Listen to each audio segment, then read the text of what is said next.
A reading from the second book of Kings. When the Lord was about to take Elijah up to heaven by a whirlwind, Elijah and Elisha were on their way from Gilgal.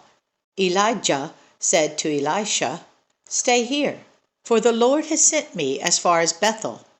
But Elisha said, "As the Lord lives and as you yourself live, I will not leave you." So they went down to Bethel. The company of prophets who were in Bethel came out to Elisha and said to him, "Do you know that today the Lord will take your master away from you?" And he said, "Yes, I know. Keep silent." Elijah said to him, "Elisha, stay here, for the Lord has sent me to Jericho." But he said, "As the Lord lives and as you yourself live, I will not leave you." So they came to Jericho. The company of prophets who were at Jericho drew near to Elisha and said to him, "Do you know that today the Lord will take your master away from you?" And he answered, "Yes, I know. Be silent." Then Elijah said to him, "Stay here, for the Lord has sent me to the Jordan." But he said, "As the Lord lives, and as you yourself live, I will not leave you." So the two of them went on. 50 men of the company of prophets also went, and stood at some distance from them, as they both were standing by the Jordan. Then Elijah took his mantle, and rolled it up, and struck the water. The water was parted to the one side and to the other, until the two of them crossed on dry ground. When they had crossed, Elijah said to Elisha, "Tell me what I may do for you before I am taken from you." Elisha said, "Please let me inherit a double share of your spirit." He responded, "You have asked a hard thing. Yet, if you see me as I am being taken from you, it will be granted you. If not, it will not." As they continued walking and talking, a chariot of fire and horses of fire separated the two of them, and Elijah ascended in a whirlwind into heaven. Elisha kept watching and crying out, "Father, Father, the chariots of Israel and its horsemen!"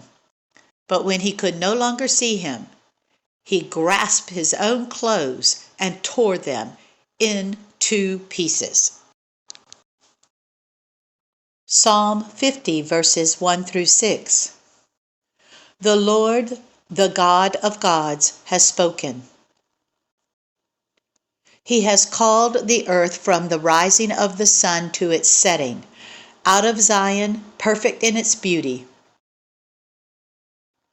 God reveals himself in glory. Our God will come and will not keep silence. Before him there is a consuming flame, and round about him a raging storm.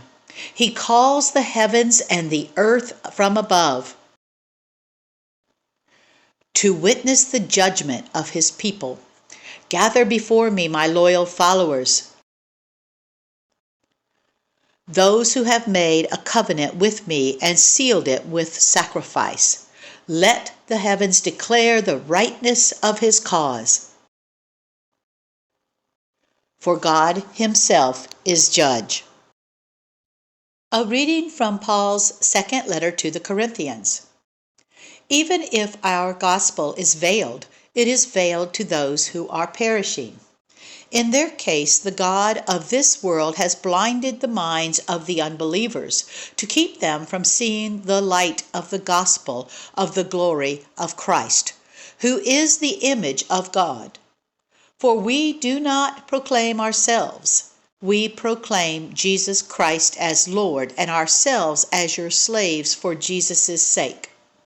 For it is the God who said, "Let light shine out of darkness," who has shone in our hearts to give the light of the knowledge of the glory of God in the face of Jesus Christ. The Gospel according to Mark. Jesus took with him Peter and James and John and led them up a high mountain apart by themselves. And he was transfigured before them, and his clothes became dazzling white, such as no one on earth could bleach them. And there appeared to them Elijah with Moses, who were talking with Jesus. Then Peter said to Jesus, "Rabbi, it is good for us to be here. Let us make 3 dwellings, one for you, one for Moses, and one for Elijah." He did not know what to say, for they were terrified. Then a cloud overshadowed them, and from the cloud there came a voice, "This is my Son, my beloved. Listen to him." Suddenly, when they looked around, they saw no one with them anymore, but only Jesus. As they were coming down the mountain, he ordered them to tell no one about what they had seen until after the Son of Man had risen from the dead.